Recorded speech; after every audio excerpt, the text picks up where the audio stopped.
ಜ್ಞಾನದ ದೀವಿಗೆ ಹೊಳೆಯುವ ಭವಿಷ್ಯ ವಾಣಿಜ್ಯ ಲೋಕಕ್ಕೆ ಸ್ವಾಗತ ಸುಸ್ವಾಗತ. Hello students, welcome to Neela commerce academy. ಇವತ್ತು ಸೆಕೆಂಡ್ PUC ಅವರಿಗೆ ಮತ್ತೊಂದು ಇಂಪಾರ್ಟೆಂಟ್ ಟಾಪಿಕ್ ಆಗಿರ್ತಕ್ಕಂತಹ ಯಾವುದು ಅಂದ್ರೆ ಹೆನ್ರಿ ಫಯಾಲ್ ಅವರ ನಿರ್ವಹಣಾ ತತ್ವಗಳು ಅಂತ ಹೇಳಿ. ಹೆನ್ರಿ ಫಯಾಲ್ ಅಂತಕ್ಕಂಥ ಒಬ್ಬ ತತ್ವಜ್ಞಾನಿ, ಅವರ ಅನುಭವದ ಆಧಾರದ ಮೇಲೆ ಏನು ಅಂತಂದ್ರೆ ಒಂದು ಸಂಸ್ಥೆಯನ್ನ ಅಥವಾ ಒಂದು ಕಂಪನಿಯನ್ನ ಯಶಸ್ವಿಯಾಗಿ ನಡೆಸಬೇಕು ಅಂತಂದ್ರೆ ಯಾವ್ಯಾವ ತತ್ವಗಳನ್ನ ಅನುಸರಿಸಬೇಕು ಅನ್ನೋದಕ್ಕೆ ಸಂಬಂಧಪಟ್ಟಂಗ 14 ತತ್ವಗಳನ್ನ ಅವ್ರು ಕೊಟ್ಟಾರ. ಹಂಗಾಗಿ ಅವ್ರಿಗೆ ನಾವ್ ಏನಂತ ಕರಿತೀವಿ ಅಂತಂದ್ರ ಸಾಂಪ್ರದಾಯಿಕ ನಿರ್ವಹಣೆ ಪಿತಾಮಹ ಅಥವಾ ಸಾಮಾನ್ಯ ನಿರ್ವಹಣೆ ಪಿತಾಮಹ ಅಂತ ಹೆನ್ರಿ ಫಯಾಲ್ ಅವರಿಗೆ ನಾವು ಕರಿತೀವಿ. ಇದಕ್ಕೆ ಸಂಬಂಧಪಟ್ಟಂಗ ಪ್ರಶ್ನೆಗಳು ಎಕ್ಸಾಮ್ ಅಲ್ಲಿ ಬಂದೇ ಬರ್ತವೆ. ಹಿಂಗಾಗಿ ಇದು ಇಂಪಾರ್ಟೆಂಟ್ ಕಾನ್ಸೆಪ್ಟ್ ಅಂತಾನೆ ಹೇಳ್ಬೋದು. ಅವ್ರು ಕೊಟ್ಟಿರ್ತಕ್ಕಂಥ 14 ತತ್ವಗಳು ಬರೀ ಸಂಸ್ಥೆ ನಡ್ಸಕ್ಕೋಸ್ಕರ ಅಲ್ಲ, ನಮ್ಮ ಲೈಫ್ ಒಳಗೂ ಕೂಡ ಬಹಳಷ್ಟು ಹೆಲ್ಪ್ಫುಲ್ ಆಗ್ತಾವೆ. ಅದು ಆ ಒಂದು ತತ್ವಗಳನ್ನ ಒನ್ ಬೈ ಒನ್ ಇವತ್ತು ಎಕ್ಸ್ಪ್ಲೈನ್ ಮಾಡ್ತಾ ಹೋಗ್ತೀನಿ. ಮೊದಲೇದಾಗಿ ಶ್ರಮ ವಿಭಜನೆ ಅಥವಾ ಡಿವಿಷನ್ ಆಫ್ ವರ್ಕ್ ಅಂತ ಹೇಳಿ. ಒಂದು ಕೆಲಸ ಅಂತ ಬಂದಾಗ ಆ ಕೆಲಸವನ್ನ ಒಬ್ಬರೇ ನಿಭಾಯಿಸಬೇಕಾಗಿ ಬಂದಾಗ ಅದು ಡಿಫಿಕಲ್ಟ್ ಅಂತ ಅನ್ಸುತ್ತ. ಆ ಕೆಲಸವನ್ನ ಸಣ್ಣ ಸಣ್ಣ ಭಾಗಗಳಾಗಿ ವಿಂಗಡಣೆ ಮಾಡಿ ಅದಕ್ಕೆ ಯಾರಿಗೆ ಸಾಮರ್ಥ್ಯ ಇದೆ ವ್ಯಕ್ತಿಗಳಿಗೆ ಆ ಒಂದು ವ್ಯಕ್ತಿಗಳಿಗೆ ಆ ಕೆಲಸವನ್ನ ಹಂಚಿಕೆ ಮಾಡಿಕೊಡೋದ್ರಿಂದ ಕೆಲಸನೂ ಸುಲಭವಾಗಿ ಆಗುತ್ತೆ. ಜೊತೆಗೇನು ಅಂತಂದ್ರೆ ಆ ಕೆಲಸ ಕೂಡ ಎಫೆಕ್ಟಿವ್ ಆಗಿ ಮಾಡ್ಲಿಕ್ಕೆ ಏನದ ಅಂದ್ರೆ ಸಾಧ್ಯ ಇದೆ. ಆ ಕಾರಣಕ್ಕೆ ಶ್ರಮ ವಿಭಜನೆ ತತ್ವದ ಪ್ರಕಾರ ಹೆನ್ರಿ ಫಯಾಲ್ ಅವ್ರು ಏನ್ ಹೇಳ್ತಾ ಇದಾರೆ ಅಂದ್ರೆ ಕೆಲಸವನ್ನ ಸಣ್ಣ ಸಣ್ಣ ವಿಭಾಗಗಳನ್ನ ಮಾಡಿ ಅದನ್ನ ಸಂಬಂಧಪಟ್ಟಂತ ಸಿಬ್ಬಂದಿಗಳಿಗೆ ಹಂಚಿಕೆ ಮಾಡ್ಬೇಕು. ಅದರಿಂದ ಕೆಲಸನೂ ಸುಲಭ ಆಗಿ ಜೊತೆಗೆ ಪರಿಣಾಮಕಾರಿಯಾಗಿ ಅದನ್ನ ನಾವು ಏನ್ ಮಾಡ್ಬೋದು ಅಂದ್ರೆ ನಿರ್ವಹಿಸಬಹುದು ಅಂತ ಹೇಳಿ. ಇವನ್ ಮನೇಲಿ ಕೂಡ ಅಷ್ಟೇ, ಒಬ್ಬರೇ ವ್ಯಕ್ತಿ ಮನೆ ಕೆಲಸಗಳನ್ನೆಲ್ಲ ನಿರ್ವಹಿಸಬೇಕಾಗಿ ಬಂದಾಗ ಏನಾಗುತ್ತೆ ಅಂದ್ರೆ ಅದು ಡಿಫಿಕಲ್ಟ್ ಅಂತ ಫೀಲ್ ಆಗುತ್ತೆ. ಮನೇಲಿ ಒಬ್ಬೊಬ್ರು ಇರ್ತಕ್ಕಂಥ ಮೆಂಬರ್ಸ್ ಒಂದ್ ಕೆಲಸವನ್ನ ಹಂಚಿಕೆ ಮಾಡ್ಕೊಂಡು ಮಾಡೋದ್ರಿಂದ ಏನಾಗುತ್ತೆ ಅಂದ್ರೆ ಕೆಲಸನೂ ಬೇಗ ಮುಗಿತದ. ಜೊತೆಗೆ ಅವ್ರಿಗೆ ಒಬ್ಬೊಬ್ರಿಗೆ ಒಂದೊಂದು ಕೆಲಸ ಪರ್ಟಿಕ್ಯುಲರ್ ಆಗಿರೋದ್ರಿಂದ ಅವ್ರ ಕೆಲಸನೂ ಚೆನ್ನಾಗಿ ಮಾಡ್ಲಿಕ್ಕೂ ಏನಾಗುತ್ತೆ ಅಂದ್ರೆ ಸಾಧ್ಯ ಆಗುತ್ತೆ. ಒಬ್ಬರಿಗೆ ಬರ್ಡನ್ ಅಂತ ಫೀಲ್ ಆಗಲ್ಲ ಅಂತ ಹೇಳ್ಬೋದು. ಆ ಕಾರಣಕ್ಕೆ ಶ್ರಮ ವಿಭಜನೆ ಒಂದು ತತ್ವ ಹೆಲ್ಪ್ಫುಲ್ ಆಕೈತೆ ಅಂತ ಹೇಳಿ. ಇನ್ನು ಸೆಕೆಂಡ್ ಒನ್ ಏನು ಅಂದ್ರೆ ಅಧಿಕಾರ ಮತ್ತು ಹೊಣೆಗಾರಿಕೆ ಅಂತ ಹೇಳಿ. ಯಾವುದೇ ಕೆಲಸವನ್ನ ಒಂದು ಸಂಸ್ಥೆಯಲ್ಲಿ ನಾವು ಸಿಬ್ಬಂದಿಗಳ ಕಡೆಯಿಂದ ಮಾಡಿಸ್ಬೇಕು ಅಂತಂದ್ರ ಅಲ್ಲಿರ್ತಕ್ಕಂಥ ಮೇಲಾಧಿಕಾರಿಗಳಿಗೆ ಕೆಲವೊಂದಿಷ್ಟು ಏನ್ ಮಾಡ್ಬೇಕಾಗುತ್ತೆ ಅಂದ್ರೆ ಅಧಿಕಾರ ಕೊಡ್ಬೇಕಾಗುತ್ತೆ ಅಂತ ಹೇಳಿ. ಅಧಿಕಾರ ಅಂದ್ರೆ ಇಷ್ಟೇ, ನಮ್ ಕೈ ಕೆಳಗೆ ಕೆಲಸ ಮಾಡ್ತಕ್ಕಂಥ ವ್ಯಕ್ತಿಗಳಿಗೆ ನಾವು ಆಜ್ಞೆ ಮಾಡ್ತಕ್ಕಂಥ ಹಕ್ಕು ಅಂತ ಹೇಳ್ಬೋದು. ಅಧಿಕಾರ ಕೊಟ್ಟಾಗ ಏನಾಗುತ್ತಾ ಆ ಅಧಿಕಾರವನ್ನ ಬಳಸಿ ಅವರಿಂದ ಕೆಲಸವನ್ನ ತೆಗೆದುಕೊಳ್ಳಿಕ್ ಸಾಧ್ಯ ಅದ. ಅದೇ ರೀತಿ ಹೊಣೆಗಾರಿಕೆಯನ್ನು ಕೊಡ್ಬೇಕಂತ ಹೇಳ್ತಾರೆ. ಅಂದ್ರೆ ಅಧಿಕಾರ ಎಷ್ಟಿರುತ್ತೋ ಅಷ್ಟು ಹೊಣೆಗಾರಿಕೆಯನ್ನು ಕೊಡ್ಬೇಕಂದ್ರೆ ಒಂದು ನಿರ್ದಿಷ್ಟ ಕೆಲಸ ಅವ್ರಿಗೆ ಕೊಟ್ಟಾಗ ಆ ನಿರ್ದಿಷ್ಟ ಕೆಲಸವನ್ನ ಒಂದು ಸ್ಪೆಸಿಫಿಕ್ ಸಮಯದೊಳಗ ಒಂದು ಸ್ಪೆಸಿಫಿಕ್ ಏನು ಅಂದ್ರೆ ಮೊತ್ತದೊಳಗನೆ ಮುಗಿಸ್ಬೇಕು ಅನ್ನೋಂಥ ಹೊಣೆಗಾರಿಕೆಯನ್ನು ಅವ್ರಿಗೆ ಕೊಟ್ಟಾಗ ಏನಾಗುತ್ತೆ ಅಂದ್ರೆ ಆ ಹೊಣೆಗಾರಿಕೆಯನ್ನು ಕೂಡ ಅವರು ನಿಭಾಯಿಸುವ ನಿಟ್ಟಿನೊಳಗೆ ಅಧಿಕಾರವನ್ನು ಬಳಸ್ಕೊಂಡು ಹೊಣೆಗಾರಿಕೆಯನ್ನು ಕೂಡ ಅವರು ಫುಲ್ಫಿಲ್ ಮಾಡ್ಲಿಕ್ಕೆ ಸಾಧ್ಯ ಅದ. ಅಧಿಕಾರ ಹೆಚ್ಚಿಗಾದ್ರೂ ಸಮಸ್ಯೆ ಅದ ಮತ್ತು ಹೊಣೆಗಾರಿಕೆ ಜಾಸ್ತಿ ಆದ್ರೂ ಸಮಸ್ಯೆ ಅದ. ಅದೇ ರೀತಿ ಅಧಿಕಾರ ಕಡಿಮೆ ಆದ್ರೂ ಪ್ರಾಬ್ಲಮ್ ಆಗುತ್ತಾ, ಹೊಣೆಗಾರಿಕೆ ಕಡಿಮೆ ಆದ್ರೂ ಪ್ರಾಬ್ಲಮ್ ಆಗುತ್ತಾ. ಆ ಒಂದು ಕಾರಣಕ್ಕೋಸ್ಕರ ಅವೆರಡರ ಮಧ್ಯೆ ಏನಿರ್ಬೇಕು ಅಂದ್ರೆ ಒಂದು ಸಮತೋಲನ ಅಥವಾ ಬ್ಯಾಲೆನ್ಸ್ ಇರ್ಬೇಕು ಅಂತ ಹೇಳಿ ಹೆನ್ರಿ ಫಯಾಲ್ ಅವ್ರು ಹೇಳ್ತಾರೆ. ಅಂದ್ರೆ ಅಧಿಕಾರ ಜಾಸ್ತಿ ಕೊಟ್ಟಾಗ ಮೇಲಾಧಿಕಾರಿಗಳಿಗೆ ಏನ್ ಸಮಸ್ಯೆ ಆಗುತ್ತೆ ಅಂದ್ರ ಅವ್ರು ತಮ್ಮ ಕೈ ಕೆಳಗೆ ಕೆಲಸ ಮಾಡ್ತಕ್ಕಂಥ ಸಿಬ್ಬಂದಿಗಳಿಗೆ ಏನ್ ಮಾಡ್ತಾರ ಅಂದ್ರ ತಮ್ಮ ಅಧಿಕಾರದ ದರ್ಪವನ್ನ ತೋರಿಸ್ತಾರ ಅಥವಾ ಅವ್ರನ್ನ ಸರಿಯಾದ ರೀತಿ ಒಳಗ ಏನು ಅಂದ್ರೆ ಅವ್ರ ಕಡೆಯಿಂದ ಕೆಲಸ ತೆಗೊಳ್ಳುವಂತ ಪ್ರಯತ್ನ ಮಾಡಲ್ಲ, ಅಧಿಕಾರವನ್ನ ಚಲಾಯಿಸ್ಲಕ್ ಪ್ರಯತ್ನ ಪಡ್ತಾರ. ಅದೇ ರೀತಿ ಹೊಣೆಗಾರಿಕೆ ಜಾಸ್ತಿ ಆಯ್ತು ಅಂದ್ರೆ ಅವ್ರು ಡೆವಲಪ್ಮೆಂಟ್ ಕಡೆಗೆ ಪ್ರಯತ್ನ ಮಾಡಲ್ಲ. ಕೊಟ್ಟಿರುವಂತ ಕೆಲಸ ಮಾಡೋದ್ರೊಳಗೆ ಅವರು ಎಲ್ಲಾ ಸಮಯವನ್ನ ಕಳೆದು ಹೋಗೋದ್ರಿಂದ ಅವರು ಹೆಚ್ಚಿನ ಒಂದು ಡೆವಲಪ್ಮೆಂಟ್ ಕಡೆಗೆ ಫೋಕಸ್ ಮಾಡ್ಲಿಕ್ಕೆ ಸಾಧ್ಯ ಆಗಲ್ದು. ಆ ಕಾರಣಕ್ಕೆ ಅಧಿಕಾರ ಮತ್ತು ಹೊಣೆಗಾರಿಕೆ ಎರಡೂ ಸಮನಾಗಿ ಕೊಟ್ಟಾಗ ಸಿಬ್ಬಂದಿಗಳಿಗೆ ಅವ್ರು ಅದನ್ನ ಸರಿಯಾಗಿ ನಿಭಾಯಿಸ್ತಾರ ಅನ್ನೋದು ಹೆನ್ರಿ ಫಯಾಲ್ ಅವರಂತ ಒಂದು ಪ್ರತಿಪಾದನೆ ಅಂತ ಹೇಳ್ಬೋದು. ಇನ್ನ ಥರ್ಡ್ ಒನ್ ಶಿಸ್ತು ಅಂತ ಹೇಳಿ, ಡಿಸಿಪ್ಲಿನ್ ಅಂತ ಹೇಳಿ. ಯಾವುದೇ ಒಂದು ಕೆಲಸ ಸಕ್ಸಸ್ಫುಲ್ ಆಗಿ ಆಗ್ಬೇಕು ಅಥವಾ ಯಾವುದೇ ಒಂದು ಕಂಪನಿ ಇರ್ಬೋದು, ಯಾವುದೇ ಒಂದು ಸಂಸ್ಥೆ ಇರ್ಬೋದು ಸಕ್ಸಸ್ಫುಲ್ ಆಗಿ ರನ್ ಆಗ್ಬೇಕು ಅಂತಂದ್ರ ಅದಕ್ಕೆ ಮೇನ್ ಕಾರಣನೇ ಏನು ಅಂತಂದ್ರೆ ಶಿಸ್ತು ಅಂತ ಹೇಳಿ. So where there is a discipline there is a development ಅಂತ ಹೇಳ್ತಾರೆ. ಎಲ್ಲಿ ಶಿಸ್ತು ಇರ್ತದ ಅಲ್ಲಿ ಡೆವಲಪ್ಮೆಂಟ್ ಇರ್ತದ ಅಂತ ಹೇಳಿ. ನಾವು ಶಿಸ್ತನ್ನ ಏನ್ ಮಾಡಿರ್ತೀವಿ ಅಂದ್ರೆ ಶಾಲಾ ದಿನಗಳಿಂದನೇ ಏನ್ ಮಾಡ್ತಾ ಇರ್ತೀವಿ ಅಂದ್ರೆ ಕಲ್ಕೋತಾ ಬರ್ತಾ ಇರ್ತೀವಿ. ಇವನ್ ಮಗು ಮನೇಲಿ ಸಣ್ಣದಿದ್ದಾಗ್ಲೂ ಕೂಡ ಅಷ್ಟೇ, ಹೆಂಗ್ ಊಟ ಮಾಡ್ಬೇಕು, ಆಮೇಲೆ ಯಾವ ರೀತಿ ಏನು ಅಂತಂದ್ರ ಬಟ್ಟೆಗಳನ್ನ ನೀಟಾಗಿ ಇಟ್ಕೋಬೇಕು ಅನ್ನೋದನ್ನೆಲ್ಲನೂ ಮನೆಯಿಂದಾನೇ ಕಲಿಸ್ತಾ ಇರ್ತಾರ. ಅದೇ ರೀತಿ ಸ್ಕೂಲ್ಗೆ ಅಂತ ಬಂದಾಗ ನೀಟಾಗಿ ಯೂನಿಫಾರ್ಮ್ ಹಾಕೊಂಡ್ಬರೋದು ಇರ್ಬೋದು, ಶೂಸ್ ಹಾಕೊಂಡ್ಬರೋದು, ಬುಕ್ಸ್ ಗಳನ್ನ ಸರಿಯಾಗಿ ಇಟ್ಕೊಳ್ಳೋದು, ನೀಟಾಗಿ ಬರೆಯುವಂಥದ್ದು ಎಲ್ಲ ಒಂದು ಶಿಸ್ತಿನ ಭಾಗ ಆಗುತ್ತೆ. ಆಮೇಲೆ ಎದುರಿಗೆ ಬರ್ತಕ್ಕಂಥ ಶಿಕ್ಷಕರಿಗೆ ಮರ್ಯಾದೆ ಕೊಡುವಂಥದ್ದು ಇರ್ಬೋದು, ಎಲ್ಲ ರೂಲ್ಸ್ ಅಂಡ್ ರೆಗ್ಯುಲೇಷನ್ಸ್ ಅನ್ನು ಸರಿಯಾಗಿ ಫಾಲೋ ಮಾಡುವಂಥದ್ದು, ಇದೆಲ್ಲ ಶಿಸ್ತಿನ ಒಂದು ಭಾಗನೇ ಆಗಿರೋದ್ರಿಂದ ಶಿಸ್ತನ್ನು ನಾವು ಪಾಲನೆ ಮಾಡೋದ್ರಿಂದ ಡೆಫಿನೆಟ್ಲಿ ಅಲ್ಲಿ ಒಂದು ಗ್ರೋತ್ ಇರ್ಲಕ್ ಸಾಧ್ಯತೆ ಐತಿ. ಯಾವ ಸಂಸ್ಥೆ ಒಳಗೆ ಶಿಸ್ತಿರುತ್ತೆ ಆ ಸಂಸ್ಥೆ ಖಂಡಿತವಾಗ್ಲೂ ಅಭಿವೃದ್ಧಿ ಆಗೇ ಆಗುತ್ತ. ಆ ಕಾರಣಕ್ಕೇನು ಅಂತಂದ್ರೆ ಪ್ರತಿಯೊಂದು ಶಿಸ್ತು ಅಂದ್ರೆ ಅಷ್ಟೇ, ಇಲ್ಲಿ ಸಂಸ್ಥೆಯಲ್ಲಿ ಇರ್ತಕ್ಕಂಥ ನೀತಿ ನಿಯಮಗಳನ್ನ ಎಲ್ಲರೂ ಏನ್ ಮಾಡ್ಬೇಕಂದ್ರೆ ಸರಿಯಾಗಿ ಪಾಲನೆ ಮಾಡ್ಬೇಕು. ಅದು ವರ್ಕರ್ ಆಗಿರ್ಬೋದು ಅಥವಾ ಓನರ್ ಆಗಿರ್ಬೋದು, ಎಲ್ಲರೂ ಸರಿಯಾಗಿ ಪಾಲನೆ ಮಾಡೋದೇನು ಅಂತಂದ್ರೆ ಶಿಸ್ತು ಅಂತಕ್ಕಂಥದ್ದು. ಹೆನ್ರಿ ಫಯಾಲ್ ಅವ್ರು ಅದೇ ಹೇಳ್ತಾರೆ, ಯಾವ ಸಂಸ್ಥೆ ಒಳಗೆ ಶಿಸ್ತಿರುತ್ತೋ ಆ ಸಂಸ್ಥೆ ಏನು ಅಂತಂದ್ರ ಬಹುಬೇಗ ಡೆವಲಪ್ ಆಗ್ಲಿಕ್ಕೆ ಸಾಧ್ಯ ಅದ ಅಂತೇಳಿ ಈ ತತ್ವವನ್ನು ಅನುಸರಿಸ್ರಿ ಅಂತ ಪ್ರತಿಪಾದನೆ ಮಾಡ್ತಾರೆ. ಇನ್ನ ಫೋರ್ತ್ ಒನ್ ಏನು ಅಂದ್ರ ಏಕರೂಪದ ಆಜ್ಞೆ ಅಂತ ಹೇಳಿ. ಅದ್ರ ಹೆಸರೇ ಹೇಳುವಂಗ ಕೈ ಕೆಳಗಿರ್ತಕ್ಕಂಥ ಸಿಬ್ಬಂದಿಗಳಿಗೆ ಆಜ್ಞೆ ಮಾಡ್ತಕ್ಕಂಥ ವ್ಯಕ್ತಿ ಅಥವಾ ಮೇಲಾಧಿಕಾರಿ ಒಬ್ಬರೇ ಇರಬೇಕು ಅನ್ನೋಂಥ ಒಂದು ತತ್ವವನ್ನು ಇದು ಹೇಳುತ್ತೆ. ಅಂದ್ರ ಇಲ್ಲಿ ಒಬ್ಬ ಮೇಲಾಧಿಕಾರಿ ಇರೋದ್ರಿಂದ ಏನಾಗುತ್ತೆ ಅಂದ್ರ ವರ್ಕರ್ಸ್ ಕನ್ಫ್ಯೂಷನ್ ಇರಲ್ಲ. ಈಗ ಪಾರ್ಟ್ನರ್ಶಿಪ್ ಅಲ್ಲಿ ಏನಾಗುತ್ತೆ ಅಂದ್ರೆ 2-3 ಜನ ಏನು ಅಂತಂದ್ರೆ ಓನರ್ಸ್ ಇರ್ತಾರ, ಅವರು ಆರ್ಡರ್ ಮಾಡೋದ್ರಿಂದ ಏನಾಗುತ್ತೆ ಅಂದ್ರೆ ವರ್ಕರ್ಸ್ಗೆ ಒಬ್ರು ಒಂಥರ ಹೇಳಿದಾಗ ಇನ್ನೊಬ್ರು ಒಂಥರ ಹೇಳಿದಾಗ ಏನಾಗುತ್ತೆ ಅಂದ್ರೆ ಕನ್ಫ್ಯೂಷನ್ ಆಗುತ್ತೆ. ಯಾರು ಹೇಳಿದ್ರೆ ನಾವು ಕೇಳಬೇಕು ಅನ್ನೋಂತ ಒಂದು ಪ್ರಶ್ನೆ ಬರ್ತದೆ ವರ್ಕರ್ಸ್ಗೆ. ಅವಾಗ ಅವ್ರು ತಟಸ್ಥರಾಗುವಂತ ಸಾಧ್ಯತೆ ಅಂದ್ರೆ ವರ್ಕೆ ಮಾಡದೆ ಅವ್ರು ಸುಮ್ಮನೆ ಆಗುವಂತ ಸಾಧ್ಯತೆ ಕೂಡ ಇರ್ತದೆ. ಆ ಕಾರಣಕ್ಕೆ ಏನು ಅಂದ್ರೆ ಆದಷ್ಟು ಆಜ್ಞೆ ಮಾಡ್ತಕ್ಕಂಥ ಮೇಲಾಧಿಕಾರಿ ಒಬ್ಬರೇ ಇರೋದು, ಒಂದು ನಿರ್ವಹಣೆ ದೃಷ್ಟಿಯಿಂದ ಎಫೆಕ್ಟಿವ್ ನಿರ್ವಹಣೆ ಮಾಡ್ಬೇಕಂದ್ರೆ ಒಬ್ಬರೇ ಮೇಲಾಧಿಕಾರಿ ಇರಬೇಕು ಅನ್ನೋದು ಬಹಳಷ್ಟು ಇಂಪಾರ್ಟೆಂಟ್ ಆಗುತ್ತೆ. ಅದನ್ನೇ ಒಂದು 4ನೇ ತತ್ವದೊಳಗೆ ಹೆನ್ರಿ ಫಯಲ್ ಅವರು ಪ್ರತಿಪಾದನೆ ಮಾಡ್ತಾ ಇರೋದು. ಇನ್ನು 5ನೇದು ಏನು ಅಂದ್ರೆ ಏಕರೂಪದ ನಿರ್ದೇಶನ ಅಂತ ಹೇಳಿ ವರ್ಕರ್ಸ್ಗೆ ಮೇಲಾಧಿಕಾರಿಗಳು ಏನ್ ಮಾಡ್ತಾರೆ, ಕೆಲಸ ಮಾಡೋ ಜಾಗದೊಳಗೆ ಯಾವ ರೀತಿ ಕೆಲಸ ಮಾಡಬೇಕು ಅಂತೇಳಿ ನಿರ್ದೇಶನ ಕೊಡ್ತಾ ಇರ್ತಾರ. ನಿರ್ದೇಶನ ಕೊಡ್ತಕ್ಕಂಥ ವ್ಯಕ್ತಿಗಳು ಕೂಡ ಅಥವಾ ವ್ಯಕ್ತಿ ಒಬ್ಬರೇ ಇರ್ಬೇಕು ಅಂತೇಳಿ ಹೆನ್ರಿ ಫಯಲ್ ಅವ್ರು ಹೇಳ್ತಾರ. ಯಾಕಂತಂದ್ರೆ ಇನ್ ಕೇಸ್ ಆಫ್ ಪಾರ್ಟ್ನರ್ಶಿಪ್ ಒಳಗೆ ಏನಾಗುತ್ತೆ ಅಂದ್ರೆ 2-3 ಜನ ಪಾರ್ಟ್ನರ್ಸ್ ಇದ್ದಾಗ ಒಬ್ರು ಒಂಥರ ನಿರ್ದೇಶನ ಕೊಡೋದು ಮತ್ತೊಬ್ರು ಒಂಥರ ನಿರ್ದೇಶನ ಕೊಡೋದು ಅಂದಾಗ ಏನಾಗುತ್ತೆ ವರ್ಕರ್ಸ್ಗೆ ಕನ್ಫ್ಯೂಷನ್ ಆಗುತ್ತೆ. ಇವ್ರು ಹೇಳೋದನ್ನ ಕೇಳ್ಬೇಕು ಅಥವಾ ಅವ್ರು ಹೇಳೋದನ್ನ ಕೇಳ್ಬೇಕು ಅನ್ನೋಂಥ ಗೊಂದಲಗಳಾದಾಗ ಆ ವರ್ಕರ್ಸ್ ಕೆಲಸನೇ ಮಾಡದೆ ತಟಸ್ಥವಾಗುವಂತ ಸಾಧ್ಯತೆ ಕೂಡ ಇರ್ತದೆ. ಆ ಕಾರಣಕ್ಕೋಸ್ಕರ ಇಲ್ಲಿ ಏನು ಅಂತಂದ್ರೆ ಅಲ್ಲಿ ನಿರ್ದೇಶನ ಮಾಡ್ತಕ್ಕಂಥ ವ್ಯಕ್ತಿಗಳು ಒಬ್ಬರೇ ಇದ್ದಾಗ ಅವ್ರ ನಿರ್ದೇಶನದ ಪ್ರಕಾರ ಎಲ್ಲಾ ಕೆಲಸಗಳನ್ನ ಸರಾಗವಾಗಿ ಮಾಡಿಸ್ಕೊಂಡು ಹೋಗ್ಲಿಕ್ಕೆ ವರ್ಕರ್ಸ್ಗೆ ಸಹಾಯ ಆಗುತ್ತೆ ಅಂತ ಹೇಳಿ ಹೇಳ್ಬೋದು. ಇನ್ನು ನೆಕ್ಸ್ಟ್ 6ನೇ ತತ್ವ ವೈಯಕ್ತಿಕ ಉದ್ದೇಶಗಳನ್ನ ಸಾಮಾನ್ಯ ಉದ್ದೇಶಗಳೊಂದಿಗೆ ಅಧೀನಗೊಳಿಸುವುದು ಅಂತ ಹೇಳಿ. ಇಲ್ಲಿ ಒಂದು ವರ್ಕಿಂಗ್ ಪ್ಲೇಸ್ ಅಥವಾ ಒಂದು ಸಂಘಟನೆ ಅಂತ ಬಂದಾಗ ಸಾಕಷ್ಟು ಜನ ಕೆಲಸಗಾರರಲ್ಲಿ ವರ್ಕ್ ಮಾಡ್ತಾ ಇರ್ತಾರ.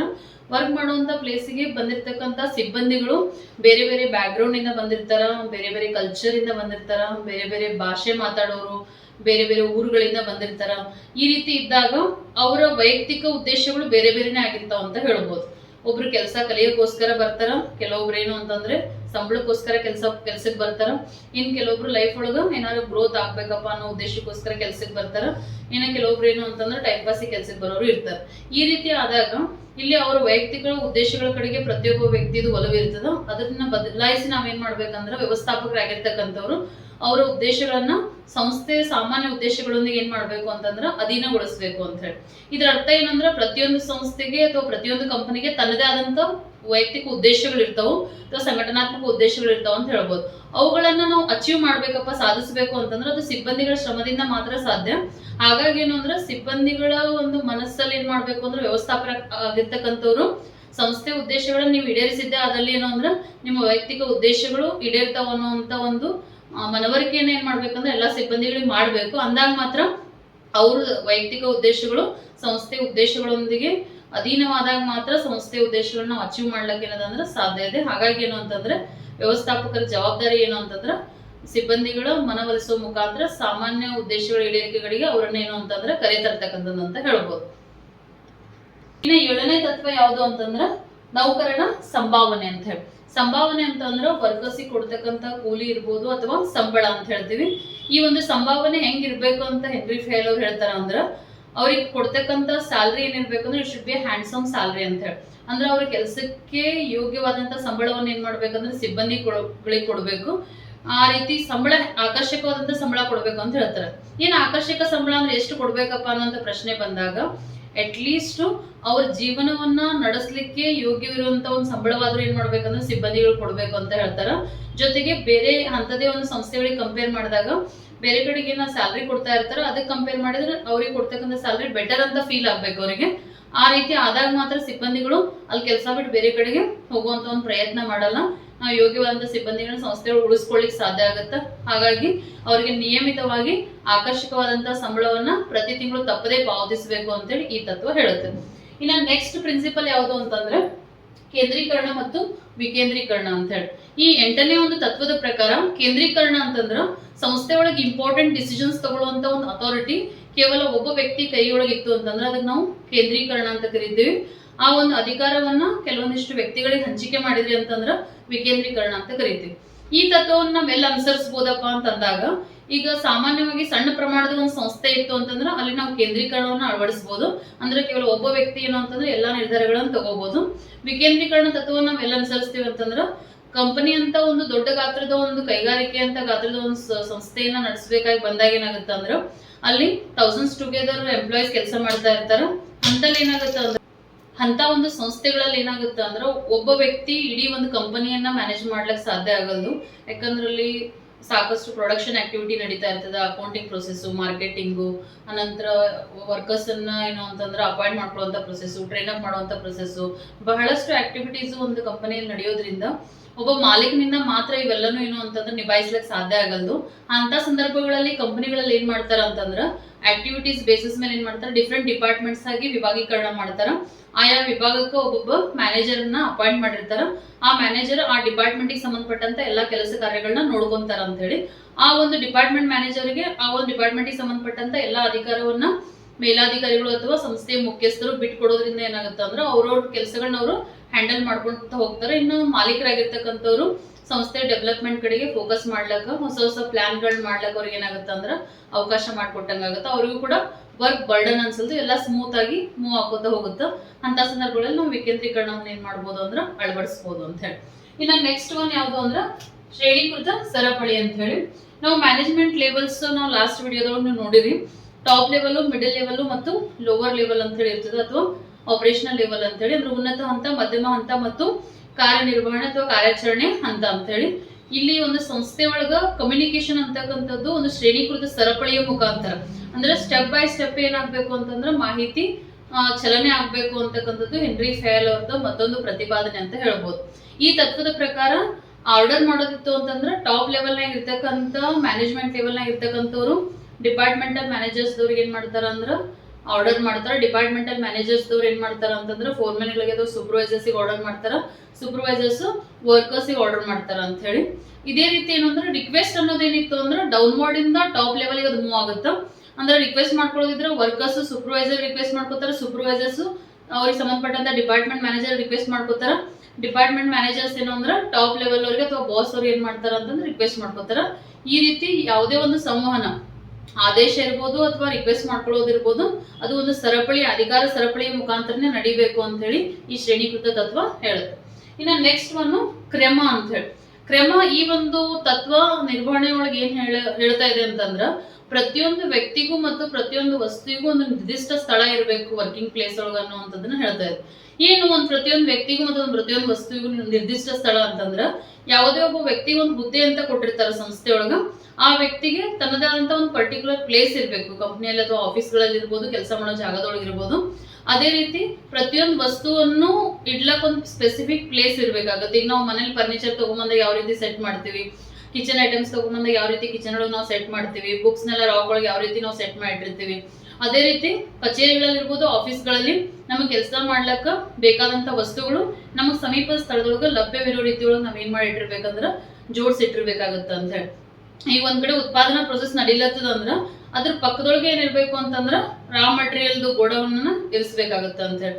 ಇಲ್ಲಿ ಪ್ರೊಡಕ್ಷನ್ ಸೊ ಗ್ರೌಂಡ್ ಫ್ಲೋರ್ ನ ನಡೀತಾ ಇತ್ತು. ಫಸ್ಟ್ ಫ್ಲೋರ್ ನಾವು ರಾ ಮಟೀರಿಯಲ್ ಒಯ್ದಿಟ್ವಿ ಅಂತಂದ್ರ ರಾ ಮಟೀರಿಯಲ್ ತರ್ಲಕ್ಕ ಮತ್ತು ಒಯ್ದೇನ್ರ ಉಳಿದಿದ್ವನ್ನ ಇಡ್ಲಕ್ಕ ಏನಾಗುತ್ತೆ ಸಾಕಷ್ಟು ಸಮಯ ಖರ್ಚಾಗುತ್ತೆ. ಜೊತೆಗೆ ತರ್ಲಕ್ಕ ಮತ್ತು ಹೋಗ್ಲಕ್ಕ ಅಂತ ಹೇಳಿ ಸಾಕಷ್ಟು ಅಲ್ಲಿ ಶ್ರಮನೂ ಕೂಡ ವಹಿಸ್ಬೇಕಾಗುತ್ತೆ. ಅದ್ರ ಬದಲಾಗಿ ಅದ್ರ ಪಕ್ಕದೊಳಗೆ ನಾವು ಗೋಡೌನ್ ಅನ್ನ ಇಡೋದ್ರಿಂದ ಅದು ಯಾವಾಗ ಅವಶ್ಯಕತೆ ಇರ್ತದೆ ಅವಾಗ ವಸ್ತುಗಳನ್ನ ತಗೊಂಡ್ಬಂದು ಪ್ರೊಡಕ್ಷನ್ ಆಕ್ಟಿವಿಟಿ ಮಾಡ್ಲಿಕ್ಕೆ ಹೆಲ್ಪ್ ಆಗುತ್ತೆ ಅಂತ ಹೇಳಿ.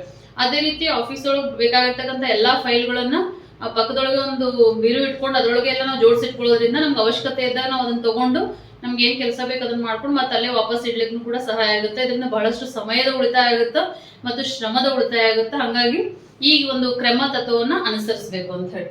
ಇನ್ನ ನೆಕ್ಸ್ಟ್ ಸಮತೆ ಅಥವಾ ನ್ಯಾಯ ಅಂತ ಹೇಳಿ. ಒಂದು ವರ್ಕಿಂಗ್ ಪ್ಲೇಸ್ ಅಥವಾ ಕಂಪನಿ ಒಂದು ಸಂಸ್ಥೆ ಅಂತ ಬಂದಾಗ ಅಲ್ಲಿ ಕೆಲಸ ಮಾಡ್ತಕ್ಕಂಥ ಎಲ್ಲಾ ಸಿಬ್ಬಂದಿಗಳನ್ನ ಏನ್ ಮಾಡ್ಬೇಕು ಅಂತಂದ್ರ ಸಮನಾಗಿ ನೋಡ್ಬೇಕು ಅಂತ ಹೇಳಿ. ಸಮನಾಗಿ ನೋಡೋದು ಇದ್ರ ಅರ್ಥ ಏನು ಅಂತಂದ್ರೆ ಅವ್ರ ಮಧ್ಯೆ ಯಾವುದೇ ರೀತಿ ವ್ಯತ್ಯಾಸ ಮಾಡಬಾರ್ದು ಅಂತ ಹೇಳಿ. ಇವರು ಬಾಯರ ಅಥವಾ ಮೇಲ್ ಎಂಪ್ಲಾಯಿ, ಫಿಮೇಲ್ ಎಂಪ್ಲಾಯಿ ಅಂತ ವ್ಯತ್ಯಾಸ ಮಾಡಬಾರ್ದು. ಅಥವಾ ಜಾತಿಯ ಆಧಾರದ ಮೇಲೆ ಇರ್ಬೋದು, ಧರ್ಮದ ಆಧಾರದ ಮೇಲೆ ಇರ್ಬೋದು, ಅವರ ಒಂದು ಆಚರಣೆಗಳ ಆಧಾರದ ಮೇಲೆ ಯಾವುದೇ ರೀತಿ ನಾವೇನ್ ಮಾಡಬಾರ್ದು ಅಂದ್ರ ವ್ಯತ್ಯಾಸ ಮಾಡಬಾರ್ದು. ಎಲ್ಲರನ್ನೂ ಏನ್ ಮಾಡ್ಬೇಕು ಅಂತಂದ್ರ ಸಮನಾಗಿ ನೋಡ್ಬೇಕು ಅಂತ ಹೇಳಿ. ಸಮಾನವಾಗಿ ನೋಡಿದಾಗ ಏನಾಗುತ್ತೆ ಅಂದ್ರೆ ಎಂಪ್ಲಾಯೀಸ್ಗೆ ಸಂಸ್ಥೆಯ ಮುಖ್ಯಸ್ಥರ ಮೇಲೆ ಒಳ್ಳೆ ಮನೋಭಾವನೆ ಬರುತ್ತೆ. ಅವರು ನಮ್ಮ ಸಂಸ್ಥೆ ಅಂತ ಹೇಳಿ ಏನ್ ಮಾಡ್ತಾರ ಅಂದ್ರೆ ಎಂಪ್ಲಾಯೀಸ್ ಎಲ್ಲ ಕೆಲಸ ಮಾಡ್ತಾರ. ಆ ರೀತಿ ಯಾವುದೇ ರೀತಿ ಭೇದ ಭಾವಗಳನ್ನ ಮಾಡಬಾರ್ದು ಅಂತ ಹೇಳುವಂತ ತತ್ವನೇ ಸಮತೆ ಅಥವಾ ನ್ಯಾಯ ಅಂತ ಹೇಳ್ತೇವೆ. ಇನ್ನ ನೆಕ್ಸ್ಟ್ 12th ಅನ್ನು ಸಿಬ್ಬಂದಿ ಸ್ಥಿರತೆ ಅಂತ ಹೇಳಿ. ಈ ತತ್ವ ಏನ್ ಹೇಳುತ್ತ ಅಂದ್ರ ಒಂದು ವರ್ಕಿಂಗ್ ಪ್ಲೇಸ್ ಅಥವಾ ಕಂಪನಿ ಅಂತ ಬಂದಾಗ ನಾವು ಪದೇ ಪದೇ ಏನ್ ಮಾಡಬಾರ್ದು, ವರ್ಕರ್ಸ್ ಅನ್ನ ಬದಲಾಯಿಸಬಾರ್ದು ಅಂತ ಹೇಳಿ. ಯಾಕೆ ಬದಲಾಯಿಸಬಾರ್ದು ಅಂತ ಹೇಳ್ತಾರ ಅಂದ್ರ ಹೊಸದಾಗಿ ಸಿಬ್ಬಂದಿಗಳು ಒಂದು ಸಂಸ್ಥೆ ಕೆಲಸ ಮಾಡ್ಲಕ್ಕ ಒಂದು ಕಂಪ್ನಿ ಕೆಲಸ ಮಾಡ್ಲಕ್ಕಂತ ಬಂದಾಗ ಅವ್ರಿಗೆ ಅಲ್ಲಿ ಅಡ್ಜಸ್ಟ್ ಆಗಿ ಎಲ್ಲ ವರ್ಕ್ ಸೆಟ್ ಆಗ್ಲಿಕ್ಕೆ ಒಂದು 6 ಮಂತ್ 1 ಇಯರ್ ಆಗುತ್ತೆ. ನಾವು ಅವ್ರು ಏನೋ ಒಂದು ಸಣ್ಣ ಮಿಸ್ಟೇಕ್ ಮಾಡಿದ್ರು ಅಂತೇಳಿ ಸಡನ್ ಆಗಿ ಕೆಲಸದಿಂದ ತೆಗೆದು ಹಾಕಿದ್ವಿ ಅಂದ್ರೆ ಮತ್ತೆ ಅಗೇನ್ ಹೊಸ ಎಂಪ್ಲಾಯ್ಸ್ ಅಪಾಯಿಂಟ್ ಆಗ್ತಾರೆ ಇಲ್ಲ ಅಂತಲ್ಲ, ಆದ್ರೆ ಮತ್ತೆ ಅವ್ರಿಗೆ ಅಗೇನ್ ನಾವು ಟ್ರೈನ್ ಅಪ್ ಮಾಡ್ಬೇಕಾಗುತ್ತೆ. ಅವ್ರಿಗೆ ಟ್ರೈನ್ ಅಪ್ ಮಾಡಿ ಮತ್ತೆ ಅವ್ರಿಗೆ ನಾವು ಏನಾದ್ರು ಮಿಸ್ಟೇಕ್ಸ್ ತೆಗೆದು ಹಾಕಿ ಮತ್ತೆ ಅವ್ರು ತಗೊಂಡ್ರೆ ಸೇಮ್ ಪ್ರೊಸೆಸ್ ಕಂಟಿನ್ಯೂ ಆಗುತ್ತೆ. ಅದ್ರ ಬದಲಾಗಿ ಇರುವಂತ ಸಿಬ್ಬಂದಿಗಳನ್ನೇ ಯೋಗ್ಯ ಸಿಬ್ಬಂದಿಗಳನ್ನ ಆದಷ್ಟು ಏನ್ ಮಾಡ್ಬೇಕು, ಪರಿವರ್ತನೆ ಮಾಡ್ಕೊಂಡು ಒಳ್ಳೆ ಸಿಬ್ಬಂದಿಗಳನ್ನ ಸಂಸ್ಥೆಯಲ್ಲಿ ಉಳಿಸ್ಕೊಂಡು ಹೋಗುವಂತ ಪ್ರಯತ್ನ ಮಾಡ್ಬೇಕು. ಆದಷ್ಟು ಎಂಪ್ಲಾಯಿ ಟರ್ನ್ ಓವರ್ ಏನ್ ಮಾಡ್ಬೇಕು, ಮಿನಿಮೈಸ್ ಮಾಡ್ಬೇಕು ಅಥವಾ ಕಡಿತಗೊಳಿಸ್ಬೇಕು ಅಂತಕ್ಕಂಥದ್ದು ಈ ಒಂದು ತತ್ವ ಹೇಳ್ತಾ ಇರುವಂತದ್ದು. ಇನ್ನ ನೆಕ್ಸ್ಟ್ 13ನೇ ತತ್ವ ಮುಂತೊಡಗುವಿಕೆ ಅಂತ ಹೇಳಿ. ವರ್ಕಿಂಗ್ ಪ್ಲೇಸ್ ಅಲ್ಲಿ ಓನರ್ಗೆ ಎಷ್ಟು ಒಂದು ಅವ್ರು ಮಾಡುವಂತ ಕೆಲಸದ ಬಗ್ಗೆ ಜ್ಞಾನ ಇರುತ್ತೋ, ಕೆಲಸ ಮಾಡುವಂತ ಸಿಬ್ಬಂದಿಗಳು ಕೂಡ ಅವ್ರ ಕೆಲಸಕ್ಕೆ ಸಂಬಂಧಪಟ್ಟಂಗ ಸ್ಕಿಲ್ಸ್ ಇರ್ಬೋದು, ನಾಲೆಜ್ ಇದ್ದೇ ಇರುತ್ತೆ. ಆದಷ್ಟು ಮೇಲಾಧಿಕಾರಿಗಳು ಏನ್ ಮಾಡ್ಬೇಕಂದ್ರ ಕೈ ಕೆಳಗೆ ಕೆಲಸ ಮಾಡ್ತಾ ಇರುವಂತ ಸಿಬ್ಬಂದಿಗಳು ಕೂಡ ಎನ್ಕರೇಜ್ ಮಾಡ್ಬೇಕು. ಅವ್ರ ಸಲಹೆಗಳನ್ನ ಕೊಡ್ಲಿಕ್ಕೂ ಕೂಡ ಅವ್ರಿಗೆ ಏನ್ ಮಾಡ್ಬೇಕಂದ್ರೆ ಅವಕಾಶ ಮಾಡ್ಕೊಡ್ಬೇಕು. ಅಂದಾಗ ವರ್ಕರ್ಸ್ ಕೂಡ ಅವರಲ್ಲಿ ಏನಾದ್ರೂ ಟ್ಯಾಲೆಂಟ್ ಇದ್ರ ಅದನ್ನ ತೋರಿಸ್ಕೊಳ್ಳಿಕ್ಕೆ ಚಾನ್ಸಸ್ ಸಿಕ್ಕಂಗಾಗತ್ತ. ಅದಕ್ಕೆ ಕೆಲವೊಂದು ಕಂಪನಿಗಳಲ್ಲಿ ಏನ್ ಮಾಡ್ತಾರ ಅಂದ್ರೆ ಸಲಹಾ ಪೆಟ್ಟಿಗೆ ಅಂತ ಮಾಡಿರ್ತಾರೆ, ಸಜೆಷನ್ ಬಾಕ್ಸ್ ಅಂತ ಹೇಳಿ. ಏನಾರ ವರ್ಕರ್ಸ್ ಸಜೆಷನ್ ಕೊಡೋದಿತ್ತಪ್ಪ ಅಂದ್ರೆ ವರ್ಕರ್ಸ್ ಅನ್ಕೊಂತಾರ ಅವರೆಲ್ಲ ಮೇಲಾಧಿಕಾರಿಗಳರಪ್ಪ ನಮ್ ಸಜೆಷನ್ ಅವ್ರು ಯಾಕೆ ತಗೋತಾರ ಅಂತ ಯೋಚನೆ ಮಾಡ್ತಾರ. ಆದ್ರೆ ಕೆಲವೊಂದ್ ಸಂದರ್ಭಗಳಲ್ಲಿ ಅವ್ರ ಹತ್ರ ಬೆಟರ್ ಐಡಿಯಾ ಇದ್ದಿರ್ಬೋದು, ಎಲ್ಲರೊಳಗೂ ಪರ್ಫೆಕ್ಟ್ ಇರ್ಲಕ್ ಸಾಧ್ಯ ಇಲ್ಲ. ಆ ಕಾರಣಕ್ಕೆ ಅವ್ರ ಹತ್ರ ಬೆಟರ್ ಐಡಿಯಾ ಇತ್ತಂದ್ರೆ ಅದನ್ನ ತಗೋಬಹುದು, ಬಟ್ ಅವ್ರು ಅದನ್ನ ನೇರವಾಗಿ ಹೇಳಲಿಕ್ಕೆ ಸಾಧ್ಯ ಆಗದೇ ಇರೋದ್ರಿಂದ ಸಲಹಾ ಪೆಟ್ಟಿಗೆ ಮುಖಾಂತರ ಅವ್ರು ಏನ್ ಮಾಡ್ಬೋದು, ಅವ್ರಿಗೆ ಏನಾದ್ರು ಸಲಹೆ ಕೊಡೋದಿತ್ತು ಅಂದ್ರೆ ಕೊಡ್ಬೋದು. ಅದ್ರೊಳಗೆ ಯಾರ ಹೆಸರು ಯಾರು ಸಲಹೆ ಕೊಟ್ಟಿರ್ತಾರ ಅಂತ ಸಮಟೈಮ್ಸ್ ಮೆನ್ಷನ್ ಮಾಡಿರಲ್ಲ. ಆ ಸಲಹೆ ಒಳ್ಳೇದಿತ್ತು ಅಂದ್ರೆ ಅದನ್ನ ಮ್ಯಾನೇಜ್ಮೆಂಟ್ ನವರು ಅಳವಡಿಸ್ಕೋಬಹುದು ಕೂಡ. ಅಥವಾ ಮೀಟಿಂಗ್ ಗಳಲ್ಲಿ ನಡೆದಾಗ ಕೂಡ ಏನು ಅಂತಂದ್ರೆ ಅವ್ರಿಗೆ ಅವಕಾಶ ಕೊಡ್ಬೇಕು. ಏನಾರ ನಿಮ್ದು ಏನಾರ ಸಜೆಷನ್ ಇದ್ರೆ ಹೇಳ್ರಿ, ಅಥವಾ ನಿಮ್ದು ಏನಾರ ಐಡಿಯಾಸ್ ಇದ್ರೆ ನೀವು ಅದನ್ನ ಎಕ್ಸ್ಪ್ರೆಸ್ ಮಾಡ್ಬೋದು ಅಂತ ಹೇಳಿ ಅವ್ರಿಗೆ ಅವಕಾಶ ಕೊಟ್ಟಾಗ ಅವ್ರಿಗೂ ಕೂಡ ನಮ್ಮ ಒಂದು ಭಾವನೆಗಳಿಗೂ ನಮ್ಮ ಸಜೆಷನ್ಸ್ಗೂ ಇಲ್ಲಿ ಬೆಲೆ ಅದಲ್ಲ ಅಂತ ತಿಳ್ಕೊಂಡು ಅವರು ಕೂಡ ಮುಂದುವರೆದ ಎಲ್ಲಾ ಕೆಲಸ ಮಾಡ್ಲಿಕ್ಕೆ ಓನ್ ಆಗಿ ಅವ್ರ ಇನಿಷಿಯೇಟಿವ್ ತಗೊಂಡು ಮುಂದುವರಿಲಿಕ್ಕೆ ಏನಾಗುತ್ತೆ, ಸಾಧ್ಯ ಆಗುತ್ತೆ. ಇದರಿಂದ ಕಂಪ್ನಿ ಡೆವಲಪ್ಮೆಂಟ್ ಕೂಡ ಹೆಲ್ಪ್ಫುಲ್ ಆಗೈತೆ ಅಂತ ಹೇಳಿ. ಇನ್ನ ಲಾಸ್ಟ್ ಒನ್ ಸಂಘ ಭಾವನೆ ಅಂತೇಳಿ. ಸಂಘ ಭಾವನೆ ಈ ತತ್ವ ಏನ್ ಹೇಳುತ್ತೆ ಅಂದ್ರ ಇಲ್ಲಿ ನಾನು ನಂದು ಅನ್ನೋದು ಬದಲಾಗಿ ನಮ್ದು ಅನ್ನೋಂತ ಭಾವನೆಯನ್ನ ತರಬೇಕು ಅಂತ ಹೇಳಿ. ಇಲ್ಲಿ ಒಂದು ಸಂಸ್ಥೆ ಅಂತಂದಾಗ ಅದರ ಅಭಿವೃದ್ಧಿ ಪೂರಾ ಟೀಮ್ ವರ್ಕ್ ಮೇಲೆ ಡಿಪೆಂಡ್ ಆಗಿರುತ್ತೆ. ಅಂದ್ರೆ ಎಲ್ಲರೂ ಸೇರಿ ಕೆಲಸ ಮಾಡಿದಾಗ ಮಾತ್ರ ಅವ್ರು ಅನ್ಕೊಂಡಿರೋದನ್ನ ಸಾಧಿಸ್ತಾರ. ಆ ಕಾರಣಕ್ಕೋಸ್ಕರ ನಾವು ಮಾತಾಡೋ ಹೊತ್ನಾಗ ಕೂಡ ಮೇಲಾಧಿಕಾರಿಗಳು ಏನ್ ಮಾಡ್ಬೇಕು ಅಂದ್ರ ನಾನು ಅನ್ನೋದ್ರ ಬದಲಾಗಿ ನಾವೆಲ್ಲರೂ ಸೇರಿ ಕೆಲಸ ಮಾಡೋಣ, ನಾವೆಲ್ಲ ಒಂದು ಟೀಮ್ ಅನ್ನುವಂತ ಮನೋಭಾವನೆಯನ್ನ ಅವರಲ್ಲಿ ಮೂಡಿಸ್ಬೇಕು. ಎಲ್ಲರೂ ಒಟ್ಟಾಗಿ ಕೆಲಸ ಮಾಡ್ಬೇಕು, ನಮ್ಮ ಸಂಸ್ಥೆ ಗುರಿಗಳನ್ನ ಸಾಧಿಸೋದೇ ನಮ್ಮ ಮುಖ್ಯ ಉದ್ದೇಶ ಅನ್ನುವಂಥದ್ದನ್ನ ಎಲ್ಲಾ ಸಿಬ್ಬಂದಿಗಳಿಗೆ ಅವ್ರು ಮನವರಿಕೆ ಮಾಡಿಕೊಟ್ಟಾಗ ಅವರ ಸಂಸ್ಥೆ ಉದ್ದೇಶಗಳನ್ನ ಅಥವಾ ಗುರಿಗಳನ್ನ ಸಾಧಿಸ್ಲಿಕ್ಕೆ ಏನಾಗುತ್ತೆ ಅಂದ್ರೆ ಸಾಧ್ಯ ಆಗುತ್ತ. ಆ ಕಾರಣಕ್ಕೆ ಈ 14 ತತ್ವಗಳನ್ನ ನಾವು ಒಂದು ಸಂಸ್ಥೆಯ ಒಂದು ಮ್ಯಾನೇಜ್ಮೆಂಟ್ ಒಳಗೆ ನಿರ್ವಹಣೆ ಅಳವಡಿಸ್ಕೊಂಡಾಗ ಒಂದು ಎಫೆಕ್ಟಿವ್ ಆದಂತ ಒಂದು ನಿರ್ವಹಣೆಯನ್ನ, ಪರಿಣಾಮಕಾರಿಯಾದಂತ ನಿರ್ವಹಣೆಯನ್ನ ನಾವು ಸಾಧಿಸ್ಲಿಕ್ಕೆ ಏನಾಗುತ್ತೆ ಅಂದ್ರೆ ಸಾಧ್ಯ ಆಗುತ್ತೆ. ಇವೆಲ್ಲ ತತ್ವಗಳು ಹೆಲ್ಪ್ಫುಲ್ ಆಗ್ತಾವ ಅಂತ ನಾನು ಹೇಳಕ್ ಇಷ್ಟಪಡ್ತೀನಿ. Thank you so much.